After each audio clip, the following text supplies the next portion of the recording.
I'm gonna be strong in this time, son. I'm a survivor. I will survive, I will survive. And I'm a firm believer. We'll forever strive just to stay alive.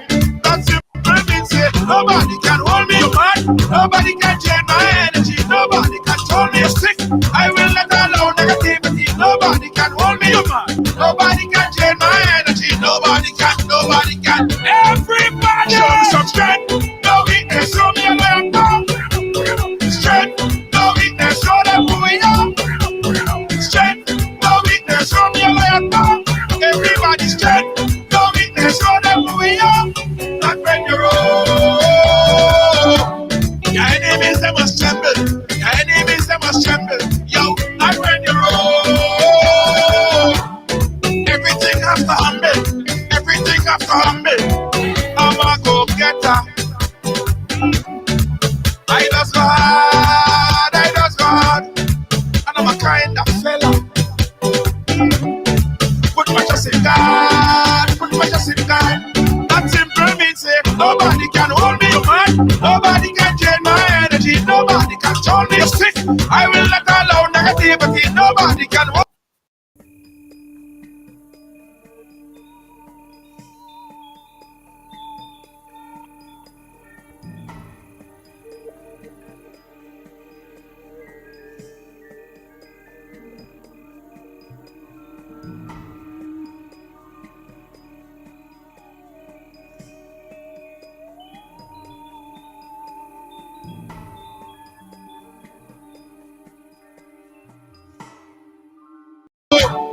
Everything has to humble. Everything has to humble. Right now.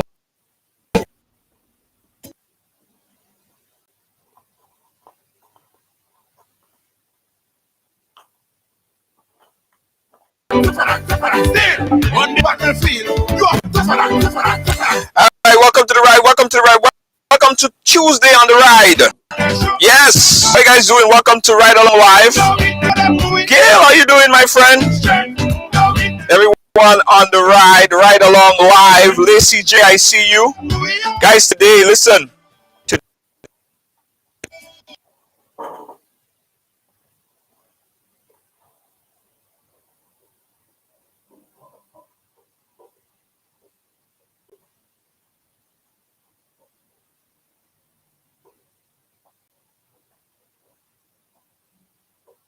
Sorry, we had a little bit of an audio problem. I know you guys wasn't hearing me there.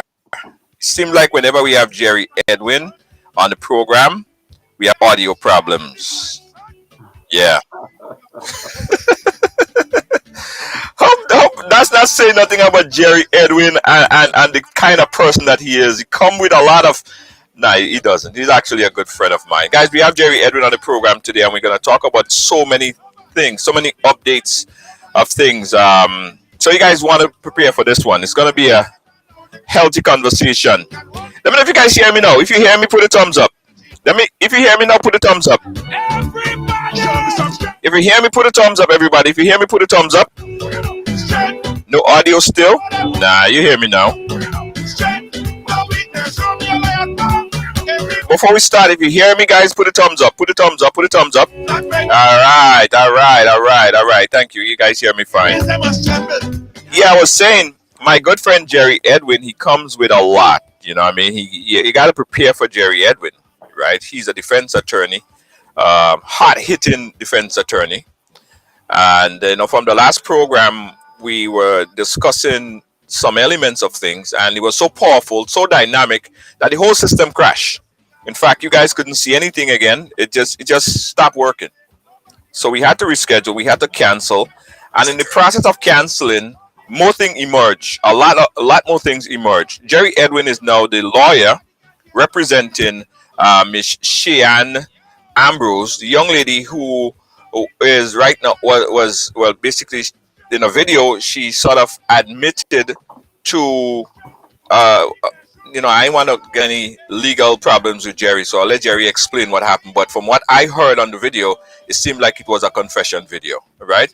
Anyway, Jerry Edwin is going to speak about that. And also, one platform that he's very, very strong on, we're going to talk about Flogging, beating, right? Corporal punishment. We're going to talk about that as well. A whole lot to digest.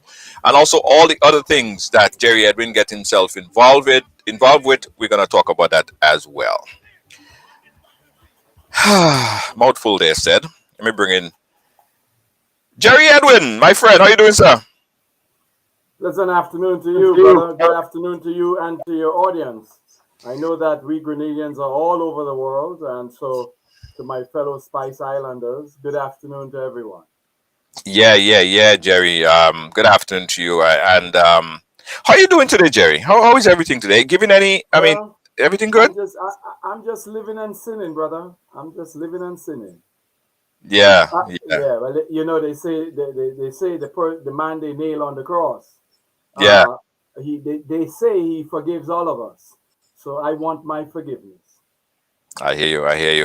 All right, Jerry. So since you've been on the program, there was a lot that happened, right? I want to first get your um, reaction to the recent election of the new leader of the NDC. He's a fellow attorney at law as well. What's your impression of Deacon Mitchell, new leader of NDC, sir? Well, you know, I am someone who runs from political office, not for, but Right, from. So I tend to opine very little and hesitatingly in electoral politics. But you know, I mean, when I lived in America, I was very much involved in community politics. right, So, as a community organizer and as somebody who was involved in political campaigns, although I was involved in the campaign for the election of David Dinkins, because it was such a historic moment in 1991 when New York City elected its first and to date the only black person as its mayor. I know that Eric Adams is now the mayor of New York. And I remember when Eric was a lieutenant, a policeman in the New York City Police Department, and someone who was always in our programs either in Harlem on West 43rd Street. right. He was a fighter. So the first there was David Dinkins, and then of course congratulations to Eric Adams. Um, as to the young man Deacon Mitchell, who was elected by the NDC, I must say that we always it's always a welcoming thing to see young people becoming involved in politics. Right. Um, but I must admit, as much as I support and I will support the entry of my colleague, I was actually surprised at the boldness of the NDC to Hmm. elect someone who did not have a previous history in his adult life in pronouncements concerning public issues, someone Right. who did not have a voice on social issues or any history at all. I was quite surprised by that. So they must know something we don't know. Um, but it's good to see young people involved in politics. Of course, the first time we experimented with young people in politics in Grenada, it had a disastrous result. But the world was a different place then, wasn't it? Right. And there was there was an isolation in many ways of persons with experience and maturity, persons who had not been there before, that didn't steer Grenada's ship, and in fact sent us into a tailspin that I would say we are still involved and feeling the effects of. You know, it culminated with the American invasion. And it seemed that the elites in our society have risen with a vengeance the last 40 years, so Hmm. that the poor in Grenada have really felt the brunt of a kind of elitism in our society Right. that we have yet to recover from. But I hope that the persons with experience and maturity, and not the kind of persons we have seen in the NDC, on their last go in office. Right. That really was a disaster to that party. Mm-hmm. And my good friend, a journalist who I really respect, Mr. Hamlet Mark, I don't know if you saw his article where he begged Mr. Mitchell Mm-hmm. to ensure that he stays clear of those elements in the NDC that destroyed that political organization in the way they dealt with the expulsion of other members and so forth. So these are difficult times. You don't go up against Dr. Mitchell, Mm-hmm. probably the most formidable political leader, certainly in Grenada's history. Right. But I would argue in the Caribbean itself, being unprepared, you had better come with your guns loaded, because Dr. Mitchell is no joke. This is a man who can teach all of us a lesson about politics. Right. And when the Prime Minister got to the Parliament and he made certain comments to the way in which Mr. Mitchell, the younger Mr. Mitchell that is, was elected as the leader, I just hope and pray for his sake that he takes serious notice. Dr. Mitchell may be in his 70s, but he is a young spring chicken when it comes to politics. He's very much on his game. So I would just hope, I really do hope, I wish the young man well, but I hope he understands that the game of politics is a serious business, and Dr. Mitchell is not someone that you take lightly, and there's a lot to learn from him. And certainly Dr. Mitchell has made a serious contribution to Grenada's politics over the many years. But it will be interesting to see. Let me say that. Right. Very interesting to see. So I mean, you're a lawyer as well. You would have I don't know if you had came up upon Deacon Mitchell and raft of Deacon Mitchell in terms of being in the courthouse, and based on he being on the program and watching him and looking at how he handles himself, he seems like he's pretty thorough with his ideas. He's very thorough with and on point when he speaks. But I think as people investigate, as people check him out, a lot of people are really drawn to him. He's a new face, and he's really picking up a lot of momentum. But do you think, and that's not the whole conversation, I just wanted your initial reaction. Sure. Do you think that the foreign policy, or not even foreign policy, political experience would be a hindrance come election? Listen, politics is played out on the ground, not in the media. Right. You could have the best media presence, but you better have an organization behind you. And so far, we know for a fact the NDC is seriously lacking in a ground game. They haven't shown it for almost the last 10 years. Yes? So I would say that you have to tread carefully. You do not, it's not how photogenic you are, or how quick you are, or how agile you are with answers. What is your game on the ground? Right. What is your game? All politics is local. And when we say local, and I'm quoting Tip O'Neill, the famous Chicago congressman who was Speaker of the House for many years in the United States. You don't, just because you are youth and you may have energy, and your supporters may not like the former Prime Minister, or I should say the current Prime Minister, that does not a winner make. You have to have a ground organization with solid people behind you, with credibility. Because if you have no organization, all you may have is just energy. But that's not enough. And you may call yourself the winds of change and all that. But you had better be prepared to get to ground and put an organization in place before you can go to have any serious idea about politics. All right, Jerry, let's get into the meat of this conversation here, right? First, I want to start with one of the cases that is very controversial in even in the media at this point in time. Your client Cheyenne. We saw a video a few weeks ago that came out that was released, where it seemed like it was a confession to her confessing to poisoning someone. To me, it looks straightforward. She admitted it. Yet you continue to advocate that she is not somehow not guilty of the crime which she is now charged for. What's the case like against Cheyenne Ambrose?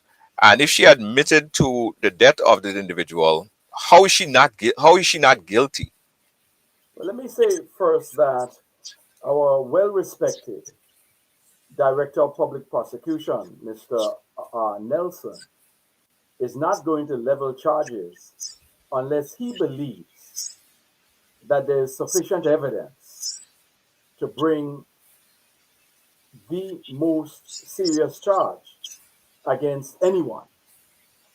But let us thank God that we are in an adversarial system.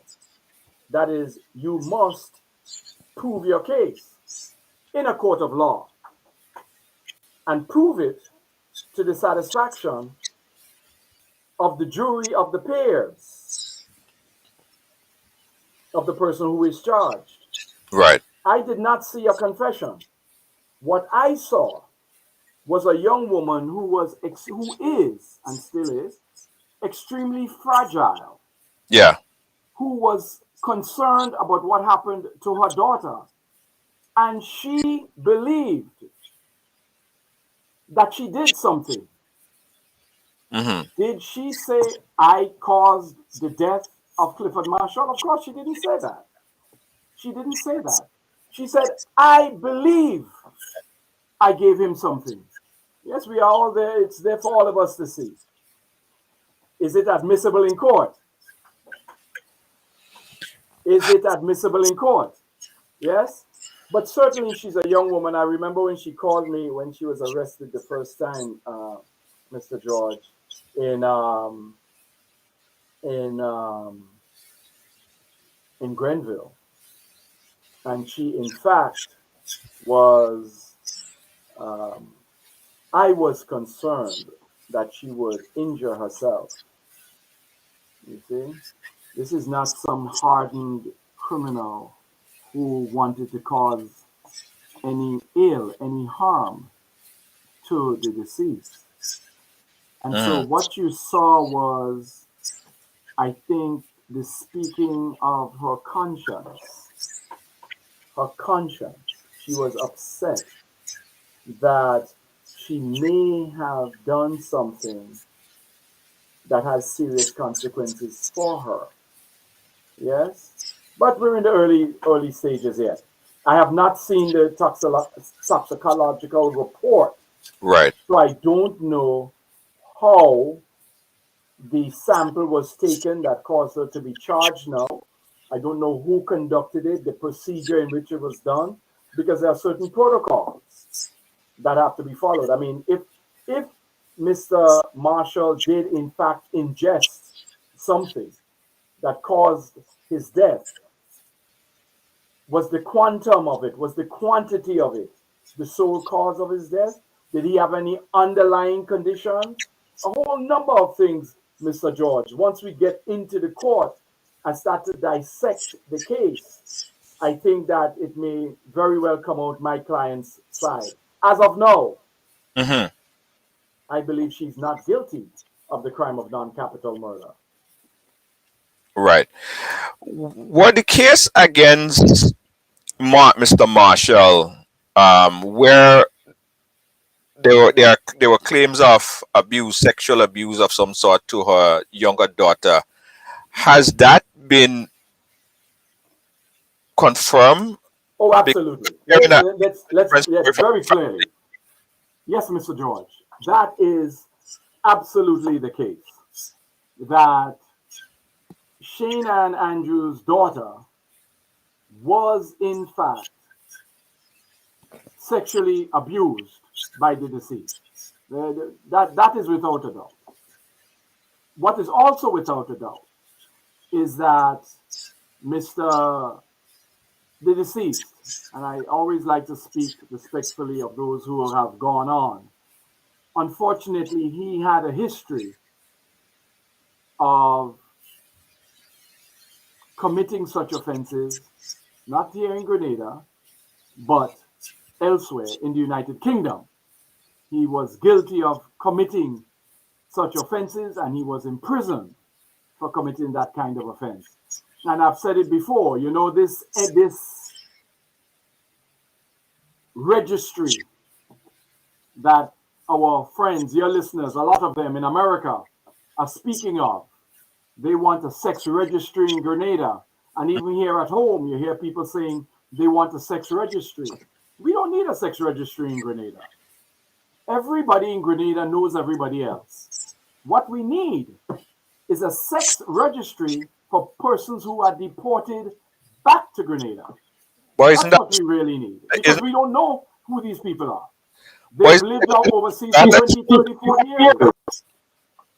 You say we don't need a registry, but we need that type of sex registry.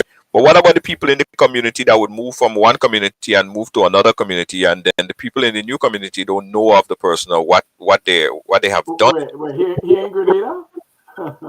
Here in Grenada? No. You can be from Grand Bras. By the time you reach in town, the bus driver tell the next bus driver, hey, that man come down on my bus, you know. Before afternoon, the policeman who he had to report to in the station in South St. George, because the magistrate made an order, he had to move from that home. Before nightfall, Mr. George, all of Grand Anse will know that the man from Grand Bras. Look, I had a client, a young man. Unfortunately, he did something that we think was it was a momentary lapse. Actually, the psychologist says that he suffered from a psychological defect. And we think the psychiatrist will describe the psychosis. Because of what happened to him, he acted out against a very vulnerable child. Yes? It happened in the morning. By the evening, where he moved to, when his parents said, no, you can't stay, you have to move. There was a damn right to his house where he moved. Yes? So we don't need Grenada is a small community. We're a small community here. We all know everything about each other. Yes? Everybody knows everything. What we don't know and who we don't know about, and I wish sometimes our governments in the region, this is not to isolate Grenada, because I remember in the mid-90s, a few of us from the Caribbean were trying to get together to convince our government, at the time I lived there, that they can actually oppose deportations of persons who had spent their entire lives in North America, or the United Kingdom, or Canada, to say, no, we are not going to take these people back into our countries. Number one, we don't know them. Yes? And if they have enough of a criminal inclination, what treatment, for example, a pedophile, we don't have the capacity at home to treat them. And I think we are seeing some of these chickens coming home to roost. The fact case of Marshall is such a case. Yes, sir.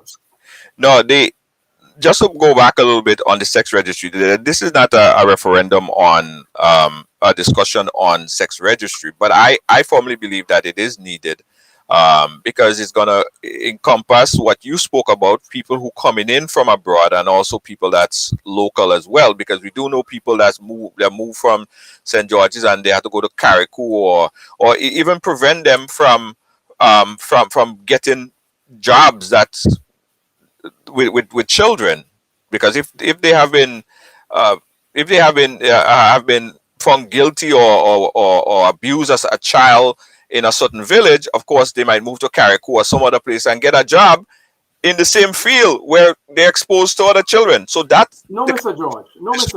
I mean, I'm not saying that we may not have one or two persons that maybe one or two. But if a person is convicted of a sexual offense in Grenada, especially where it involves children, I would challenge anyone to tell me where such a person would be put in a position that they would be unknown to the community. I would Right. challenge somebody to tell me that. I had, remember, with the lens of our abroad, our citizens abroad, our children abroad, in Grenada's 16th parish, we sometimes forget how small the society is here, how connected families are. Yes. So I don't think that there's any need for that here. I know there are many people who speak about it, Right. and no one wants to protect children more than I do. More than I do. There are some cases where we have been successful in the courts, but there are many more cases, sexual cases involving sexual assault and so on, where most persons who come to me plead guilty and go to jail. The overwhelming number of them. Yes, and as I said, everyone knows. Right. We're speaking about this particular case here, Jerry, with Yes. Miss Cruz. What?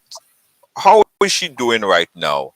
And I know she have a child. There's a child involved. What happened to the child? Now that she's been in, she's currently at Richmond Hill. Yes. What You happened? know, yes, there are. You know, um, people say sometimes that Grenada has changed so much and so on. Yes, everywhere, and everything changes. Nothing is a standstill in any society. But I'll tell you, the goodwill of our fellow citizens remains an integral part of this society. And a neighbor uh, reached out to the young lady, and she's now staying with that neighbor. And that neighbor, she was staying with that neighbor when she was arrested. And that neighbor is the one caring for the child now. So Right. the child is very well taken care of. I spoke to Miss Ambrose recently. She's doing well. I mentioned uh, the director of public prosecution, Mr. Nelson, Mr. Christopher Nelson, and he has indicated to us that he will not oppose an application for bail. We expect Shane to be released on bail with certain conditions, of course, very soon, very quickly. And although we wanted, and she has wanted her daughter, the child, to return to Guyana, she has asked me to wait until she comes out again so she can assist her daughter in the transition in between Grenada and sending her back to her grandparents.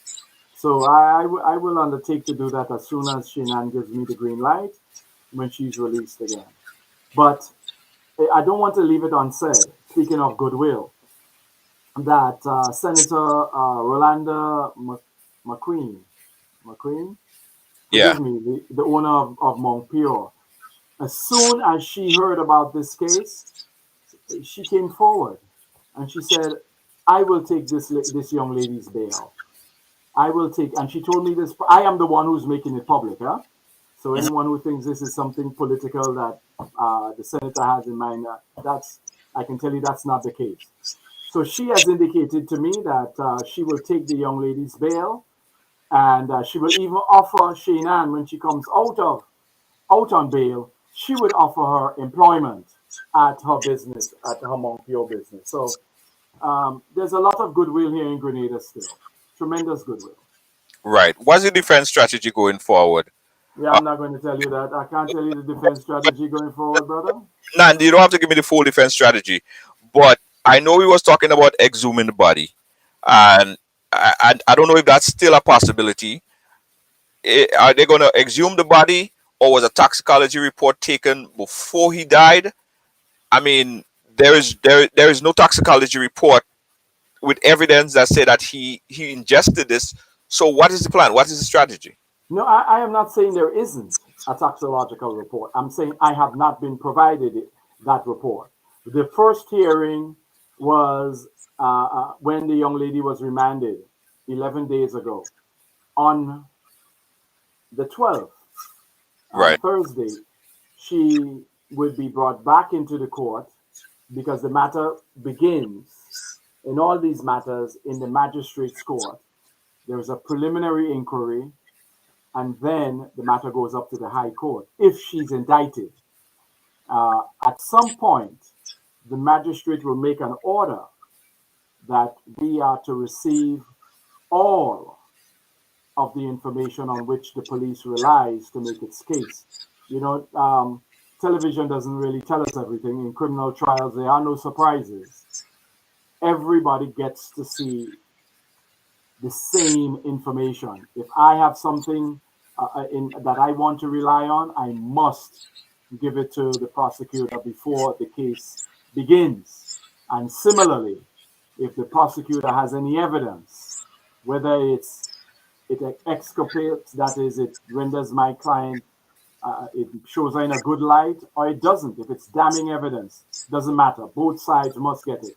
So on Thursday, the magistrate will make such an order, and I will know whether or not, and if there is the quality of that report that I will then give to my expert. So if you want to know about my strategy, Brother George, it is to ensure that an expert, my expert in this case, an expert in forensic toxicology, reviews the evidence on which the prosecution will rely to determine how effective and efficient it is.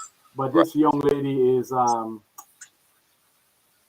she's trying to keep strong. She's really gone through a lot. To see your daughter being abused, to see it, I mean, she saw it, Right. and the man told her, "Who are you going to believe, me or your eyes?" You know, and then she saw him emerge again, naked, with her child from the shower, Mm. and his body was he had an erection with her young naked child. You can imagine a mother's anxiety, and I think I'm putting it lightly. Mm. Well, we're gonna watch this case. We will continue to watch this case, Jerry, because there are a lot of passion behind this case. Because a lot of people seeing her as a hero, as their hero. Because they are pedophiles, alleged pedophiles, that simply sometimes get away with it or a slap on the wrist. So people are very sensitive to this particular case, and that's a case that we're absolutely going to be taking a look at. I want to move on a little bit, Jerry, because there are so many things that we need to catch up on. The other one that I really want to catch up on is your position, your stance on flogging and corporal punishment, aka flogging. You made the news last week, speaking out so boldly and strongly about it. Why are you so passionate about corporal punishment? Whew, where do I start? Um, I take it that most of our audience tonight can trace their ancestry back to that time when human trafficking was legal, when labor camps were legal, when maiming was legal, when beating and killing persons who look like us for doing the most basic thing, reading, writing, brutalizing us for that, was legal. I think most of us, most human, all human beings, if not most, would agree that civilization and civility and humaneness and human rights has advanced beyond where it was 400 years ago, or even 50 years ago. After all, Grenada is a young country, among the youngest countries in the world. In the United States, before 1968, a black person could not live where they wanted to.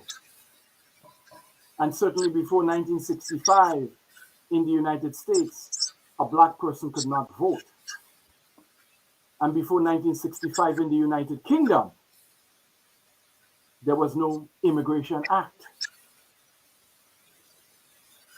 In 1974, Grenada became an independent country. Unfortunately, on the law books of Grenada, there was this barbaric slave era practice of beating poor people. Mm-hmm. I mean, we kept it on our books because there was this constitutional, I'm going to get a little legal, procedure that says when we became independent in 1974, the laws that were on the books before are saved. And one could understand the practical nature of this. If you become independent, you were not independent on February 6, 1974. On February 7th, when you became independent, you just don't rewrite a whole bunch of laws. So there is what is called a savings clause. Section 5 of our Constitution says the laws that were on the books on February 6, 1974 are saved. It's called a savings clause. Right. So that is why we have retained that practice. Now, it is pathetic that in a country that is led by black people, where 99% of our population are African people who suffered under the whip of slavery and all the oppressive features of colonialism, would keep on our law books a practice that humiliates, degrades, and treats men, not women, as though we are still back in the 17th and 18th century. I was, Brother George, when I came to Grenada, shocked, as I'm sure most of your audience is, to learn that Grenada is the only country in the Western Hemisphere. Do you hear me? In all of Europe, well, except for Albania, yes, except for Albania, not Cuba, not Haiti. Grenada is the only country, certainly in CARICOM, that tells a person, pull your pants down, bend over, and we are going to beat you on your bare backsides the way you used to be beaten as a slave. When I heard this, I was shocked. I could not. So why has administration come and administration went? No one actually looked at changing this barbaric law that affects the population. The only one in the only country in this side of the world who actually does it. Why administration come and go never even looked at changing that?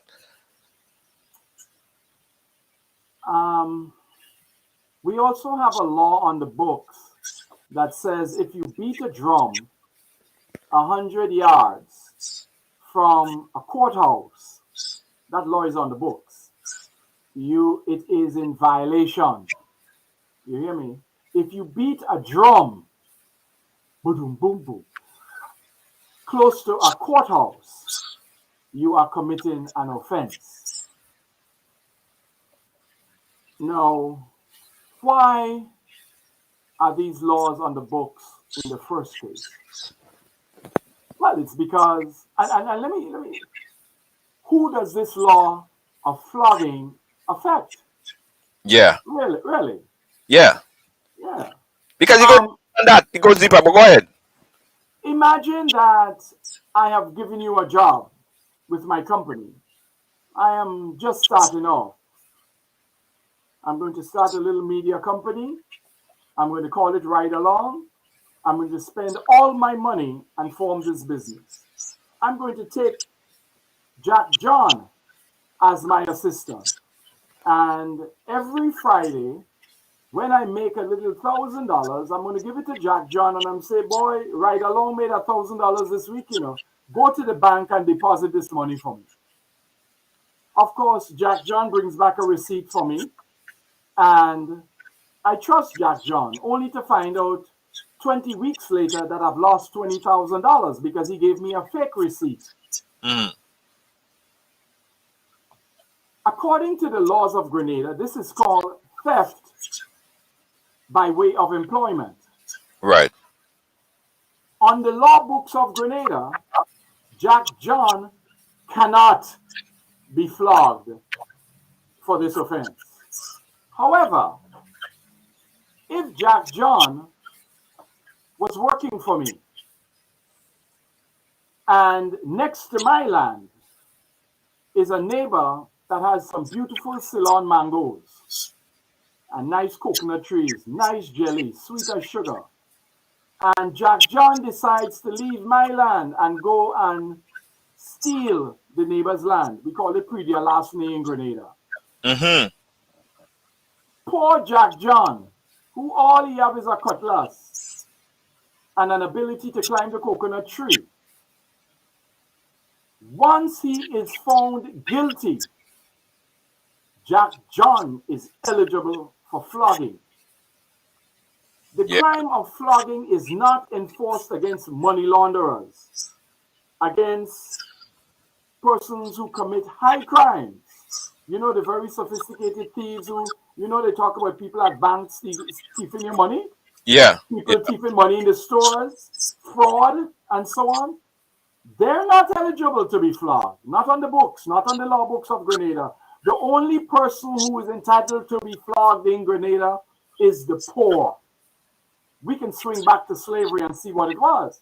The master, that slave master, wanted to make sure that for a lesson to be taught to the field slaves or even the house slaves, that you do not take my things. He used the most humiliating punishment. Drag them out in the public. Tell everybody, come along. Look and see what will happen to you. Pull your pants down and take some of these. So flogging is meant to humiliate and to degrade the humanity of the person who is being punished. That's the only reason, because, Brother George, we know how to punish people. I had a client on Friday.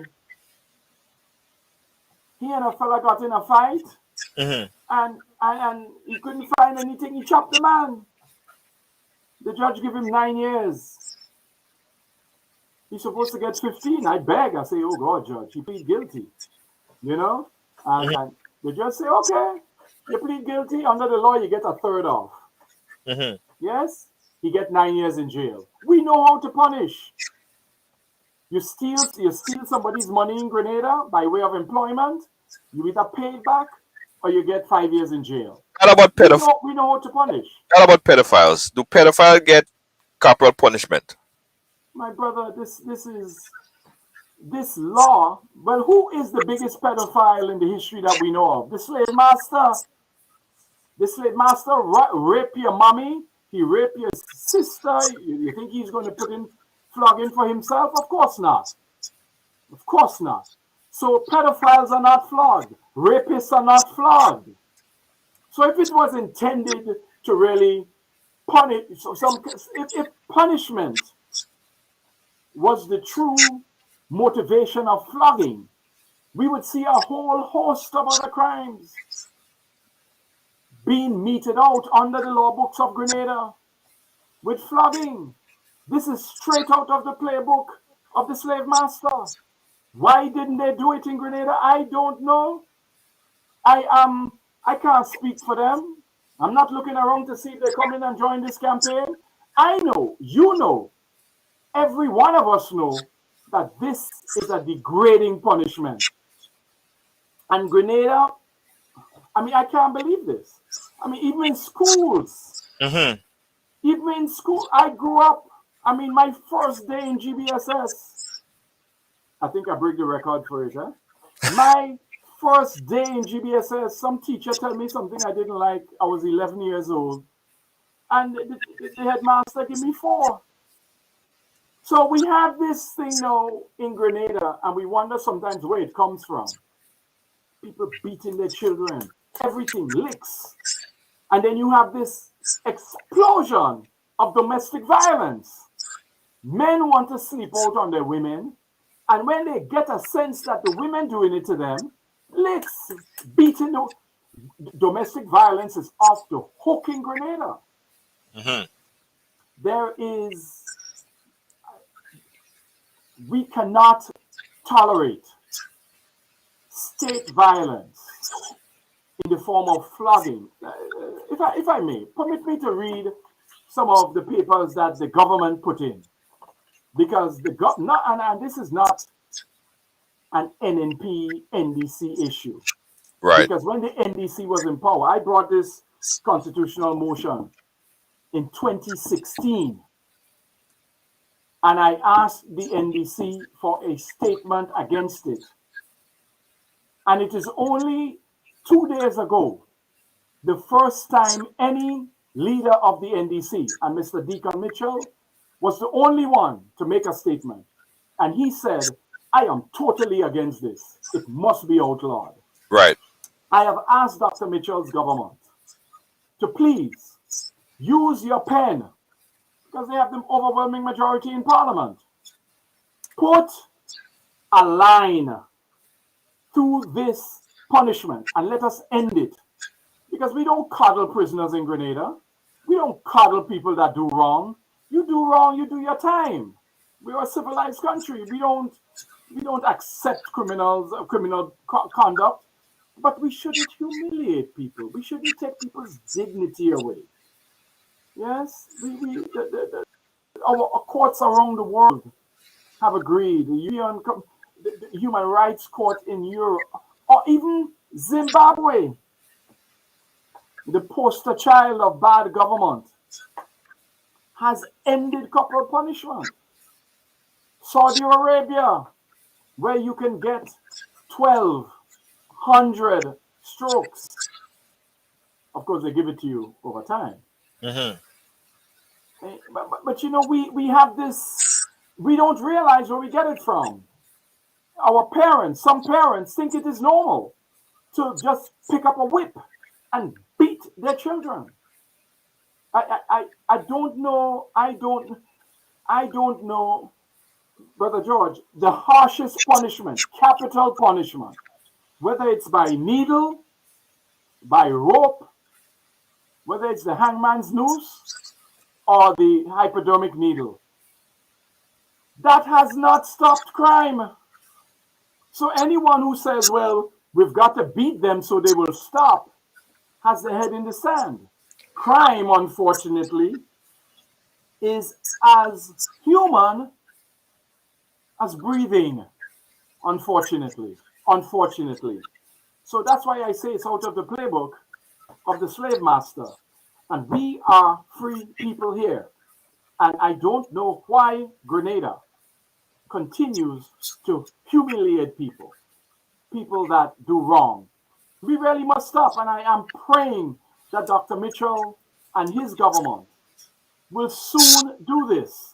Put a pen to flogging, beating. Listen to what a policeman said to me, Mr. George. He said, and this is in the part of the papers that were filed in the case. He said, I asked the prisoner whether he had any health problems, any illness, any heart or kidney issue, as this is a standard procedure for anyone who is sentenced to strokes. I specifically asked him whether he needed to be examined by a doctor before the strokes were administered. And somehow they think this sanitizes the punishment. This is really strange. The prisoner said he didn't have any health problems. I then requested him that he position himself for the strokes to be administered. He was told that he was required to remove his pants and then bend over the chair while holding the chair from the... Let me tell you, somebody put their hand on me, I go into Richmond Hill, right? I mean, I don't know how, how tell me in God's name, in the 21st century, I wonder about the person who actually typed these papers. The secretary who typed these papers in response to mine must not have had an easy time. Because sometimes when we read and we comprehend, we imagine. He was told he was required to remove his pants and then bend over the chair. The claimant voluntarily took his pants off with no problem, bent over the chair, and the strokes were administered with the tambourine whip. No cuts were caused to the claimant, and no bruises were visible after the strokes were administered. There was, however, and I've been quoting, there was, however, some swelling at the site where the whip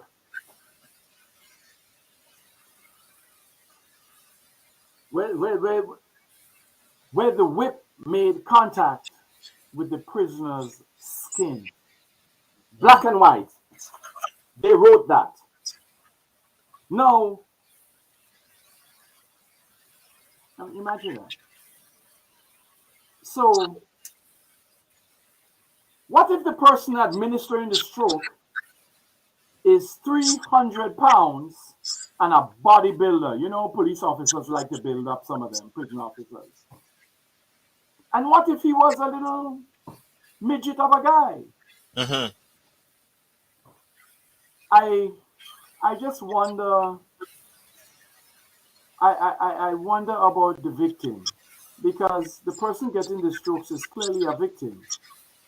Clearly a victim. Victim of history. Someone just messaged me there. They say they could see corporal punishment in the case of pedophiles, sexual abusers, and people who commit this type of crimes. But why is it that only poor people that commit petty larceny, and some would say, well, all crime is a crime, but small crime, are the ones that subject to it? Someone even mentioned to me that in the process of administering this crime, some people they get beaten so bad that it damages their testicles. Mr. George, I know of a man, a young man. Watch. When he get the licks, number one, he couldn't sit for a few days. But then he could not get an erection. And he ultimately discovered that because of the injury to his testicles, he could not have children. Now, you can punish but we do not have to degrade and humiliate. I disagree with the person who said they could see corporal punishment or flogging for pedophilia. Why we have to do that? Well, we might as well cut off the hand. How about cutting off the penis? How about taking one testicle or a piece? You see where I'm going? You see, then we are in the land of barbarism. We Right. are civilized people. We don't do that. We put them under the jail. Yes, that's why we have places of confinement. And we do not humiliate people. We cannot, as human beings, treat each other as though the other person is less than a human being, because we drag our own humanity down with that. And before we know it, we start doing things as human beings that our children will wonder, Daddy, what you doing? Mommy, what you doing? How y'all accept that? So we really must not accept punishment that is degrading and humiliating. It is no small punishment to go in a prison for 15 years or 20 years or 25 years. But if you do the crime, you do the time. But that does not mean that we take you back to the slave master playbook and treat you as though you're something less than a human being. Moras is saying, Really. Moras is saying that, but they take you to the doctor first to see if you're able to take the licks, and then if the doctor say yes, and the doctor agree and admit, then you get in the licks. Hmm. So you get a doctor's approval to get the licks. Oh, God. Yeah. I don't know. I don't want to live in a society like that. In fact, most of us in the world do not live in societies like that. Why is it that there are only 6 or 8 countries in the world that do this? Is it that they don't have any crime? Look Yeah. at Indonesia. Indonesia still doing it. Crime for so in Indonesia. But it's a despotic state. It's a despotic state. The countries, and again, the countries that are administering flogging / corporal punishment are no longer doing it. Right. And most of them, all of them are stopping doing it. I want Grenada to come into that age. We are not in the Stone Age. We are not in slavery, especially for a country that lived under the whip of slavery. Mm-hmm. We really should end all practices that even look that sound like slavery. I want to say this. A couple of years ago, a government minister had the great idea that they would do a reenactment of plantation life during slavery. So they had people black people dress up in old slave clothes with weight on their head. Mm-hmm. And they would then fake like they're in pain. Oh, oh, oh, massa. And they actually were doing this, they said, to attract tourists to Grenada. Now imagine Jim Bob from Ohio or Mary Jane from Leeds or London. I don't want to leave the Canadians out. Somebody from Mississauga, a European, all Europeans. They come down to Grenada, they hear about the lovely Isle of Spice. And one day the taxi says, I'd like to take you up to the place where they reenact slavery. Can you imagine them going back to Canada, London, United Kingdom, or America, and saying, do you know what I saw in Grenada? I saw the way our ancestors used to beat black people. This was an idea that someone in Grenada had as a tool of attracting tourists. So when I went up there, because when I heard about it, I say, I'm in topsy-turvy land, Mr. George. I couldn't believe that Grenadians free black people would accept this. And I remember Senator Chester Humphrey, and I'm going to name him. Senator Chester Humphrey, one of my childhood heroes. And he would always be that. Telling me that it was okay to reenact slavery. So there are some sick minds in our society who believe it is okay to flog, to relive what the United Nations has said in all its forms is a crime against humanity. But Jerry, they could have been doing it for historical recollection. Not like it's something that we're proud of, but it happens, and people should have an understanding. Like you go into a museum and you see historical slave artifacts. That's not necessarily to bring back the pain and hurt that you felt and your ancestors felt, but it's a history lesson. You're not wiping away history. Museum is tell a Jew that you want to recreate what happened in the camps in Auschwitz. See how far you're gonna get. And that was just the other day with people who died. You don't victims create crimes. Once a crime is done, you don't. Oh, show me how he raped you. I want to see. I want to learn. Oh, a pedophile. Show me. Let me see what I could learn from that. You're right. You're right. You're right. Yes, that's not the way we do it. So the Constitution. Go ahead. Go ahead. Finish your point, Jerry. No, I am just saying that I believe we can mature. Look, I'm not alone. I don't want you to think that I'm the only person in Grenada who believes that we should stop this. I think 100%, 99.9% of your audience would agree.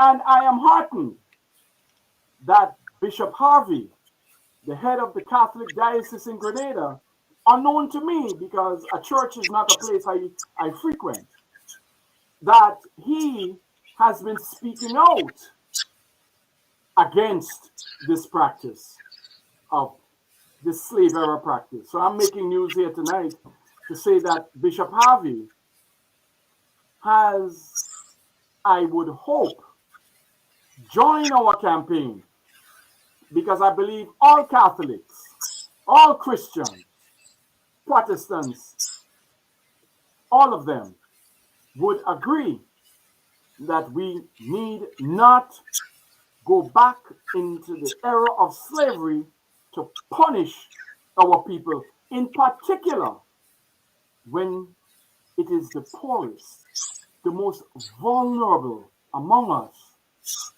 that are punished in this way. Yeah. Yeah. I am in support of this constitutional amendment because I don't believe in flogging. I don't believe in flogging. I don't flog my kids. My son got time out. He never really got flogged, and he's a good kid today. So I don't believe in it. Yeah. I went through high school, and I myself got flogged in SAS when I was going there. So I don't believe it's the way to correct. And as you rightfully said, Jerry, I think that it sends a wrong message, because now domestic abuse and husbands now deemed that way. Like, if it's that how it's used to correct a situation, when my wife get out of hand, I go flog she too. I go beat she too. Because that is the idea. And kids growing up with that mentality, it would just take it to the next generation, and it would continue. So I am supportive of dismantling this law, and I think is the way forward. But are the politicians listening? Are they listening? Are you getting any traction? Boy, you have so many ways I could answer that question. To say that sometimes thank God for courts. Thank God for the courts of law. Because sometimes persons in the political directorate, they put their finger to the wind and see which way it's blowing before they do the right thing. Courageous politicians are very few in this world, very few. They select what they think are the safe options for them. And for some reason, you have black people thinking that treating another black person as a slave is controversial. this is this must be what it means to be a politician. Yes? And but I don't think so. You see, so I don't want to decry the parliament. I want to say that the parliament has not been called out, because sometimes when you want to make change, you do not beg for change. You Right. have to kick in the door. Yes, you have to set a fire. When Eric Gary was thinking about adult suffrage and better wages for Grenadians in 1951, he didn't ask the colonial governor, "Oh, please, sir, can you help the poor lady and her poor children?" He said, "Sky red, baby." And estates burned. And then they paid attention. Now, I'm not saying today that we resort to violence, but I could well see, in fact, let's keep it real. Our people, in order to be free of the oppression of slavery, never begged the white man to set them free. Yes? But we live in an age now where we have courts of law. Yeah. And we believe, and this is the area in which I work, and I have faith in the law. I still have faith in the political leaders. I must. We just have to urge them. Urge them. Look, one of the most successful persons in Grenada is a man who came from very humble beginnings. None other than the Prime Minister.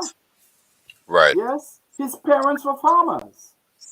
And I would urge him to use the pen. It is only a stroke through the law. And we do not have to go to the courts. I don't have to come here. I don't have to prick anybody's conscience. We could just do the right thing, the humane thing. Let's remove the distinction, that sad distinction of Grenada being the only country in CARICOM that beat its citizens. What kind of madness is this? Yeah. So what's the next step, Jerry? And also we'll invite a couple of calls. We talk about three main things right here. We brushstroke a little bit on Jerry's idea for the NDC leadership, and we also touch briefly on the current state of affairs with the defense of Cheyenne Ambrose, the young lady, and we're speaking about the corporal punishment of flogging. So if you guys want to contribute in any one of those topics, you have a question, you can call right now. The number is on the screen, 718-701-5720. Right there, 718-701-5720. So Jerry, you challenging the constitutional amendment. You bringing forward this constitutional amendment. What's the process? What do you need to do? Yes. How far? So, And yes, sir. you're moving forward with it. Are you getting? Yes, sir.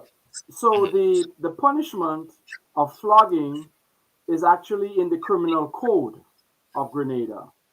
And we are bringing a constitutional motion to say that under the Constitution of Grenada, the law of flogging contained in the criminal code is, number one, discriminatory. Because women are not flogged. Oh. Don't get me wrong. I hope I'm clear.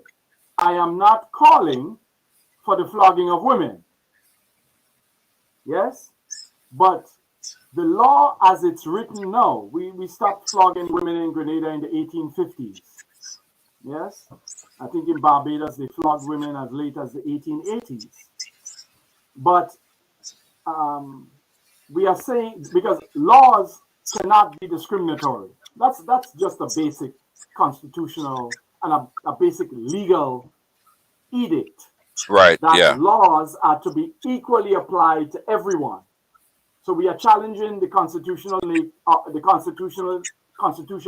the law under the discrimination aspect. We are also challenging the law, which is in the criminal code, the law of flogging, in the manner in which it is carried out. In other words, you can take a 300-pound weightlifter policeman and beat someone with as much force, with the discretion of that policeman, or that prison officer. Or you can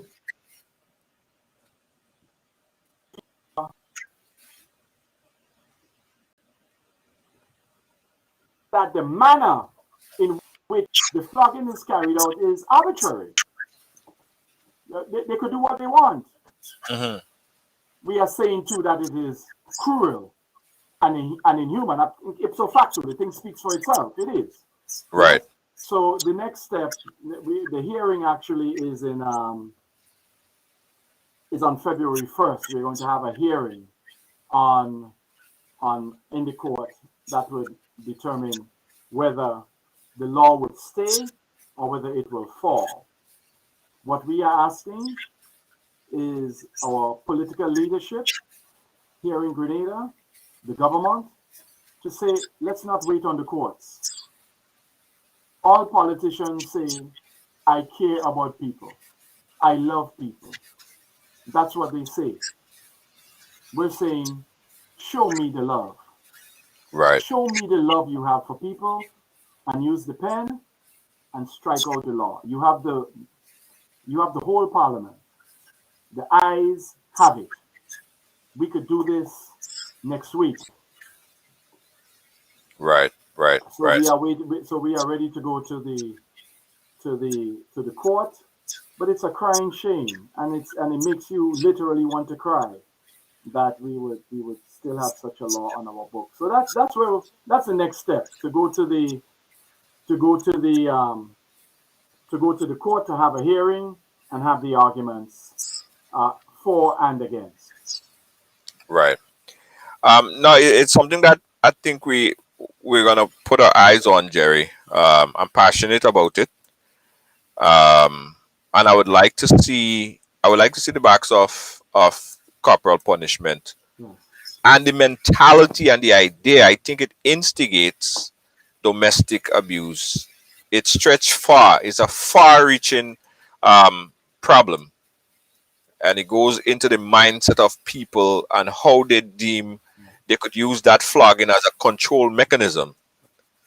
So I think we need to nip that in the bud. Man, quick to raise our hands here. You know why I never learned math in school?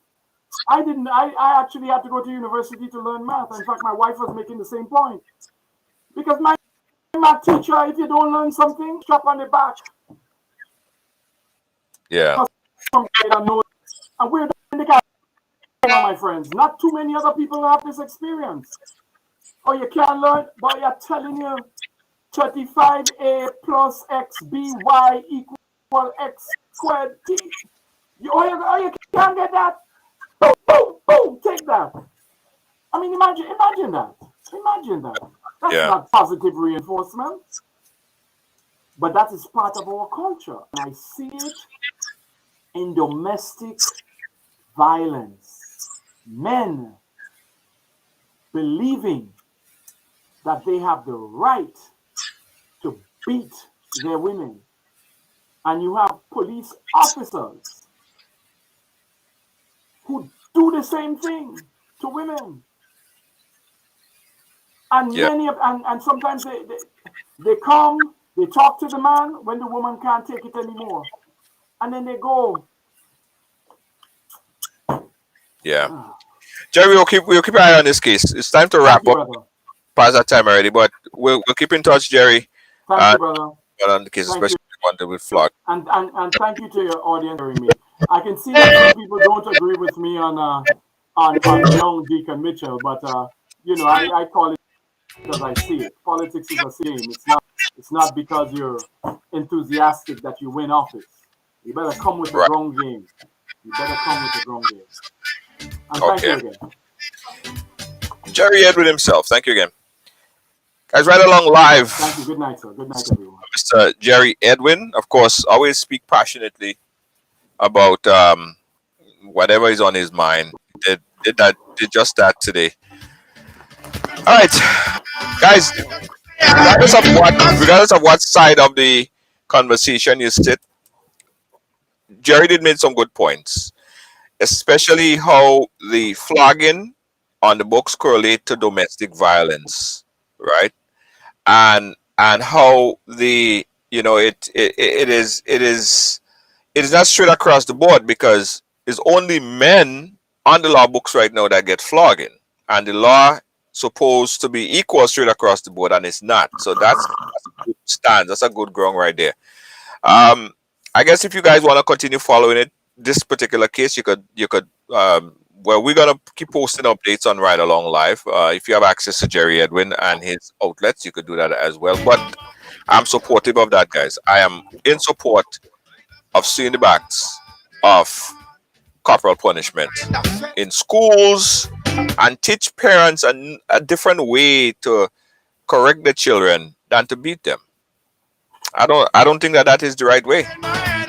But that's just me, and that's a whole debate. This could be a whole debate because people would say, "Well, look, I got beaten, and I turned out just fine." Yeah, so I'm gonna do it to my kids too. But surveys proved that you don't need to beat a child to correct them. It only adds to their psychological issues and psychological problems that they might have later down the road, i.e., abuse, domestic violence, abuse of power, all of these things. Instead, teach people how to reason and rationalize and bring their point forward. I think that's the better way to do it. All right, boys, a good conversation, guys. Thanks for staying with us. Thanks for sticking here with Ridealong Live. Tomorrow, get this. Tomorrow, we're gonna have a program, a conversation, Battle of the Cities, right? Adult content, adult conversation. Viewers' discretion is advised. But we're going to talk about dating. And for the women that are single, we're going to ask the question, why the hell are you single? And for the men who cannot provide and do not get their women to that point, we're going to put it into perspective. We're talking about Battle of the Sexes tomorrow, guys. Very interesting program. 6 p.m. Eastern Standard Time, 7 p.m. if you're in Grenada. Tomorrow. We have a date. Don't be late, guys. Catch you guys tomorrow. Bye-bye.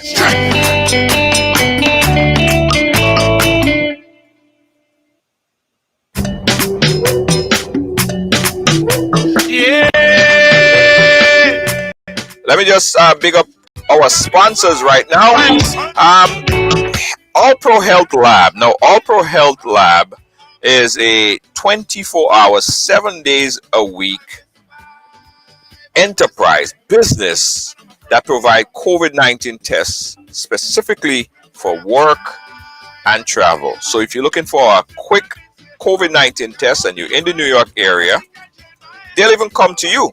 So you can give them a call right now at 516-387-4246. That's All Pro Health Labs. COVID-19 tests in 30 minutes or less. PCR COVID-19 tests. All right? Check them out. No weakness on your land. Everybody's strength. No weakness on them who we are. Not bend your road. David Williams Funeral Service serve you with dignity and compassion as you mourn. Every day, we embark on the journey of life, and one day, the journey will end. It's on that day that you can entrust the celebration of life of your loved ones to David Williams Funeral Service. Call 718-291-3822. Feeling hungry, grab a snack. Caribbean food delight. Jamaican patties, light and flaky. Caribbean food delight. Taste the difference. Caribbean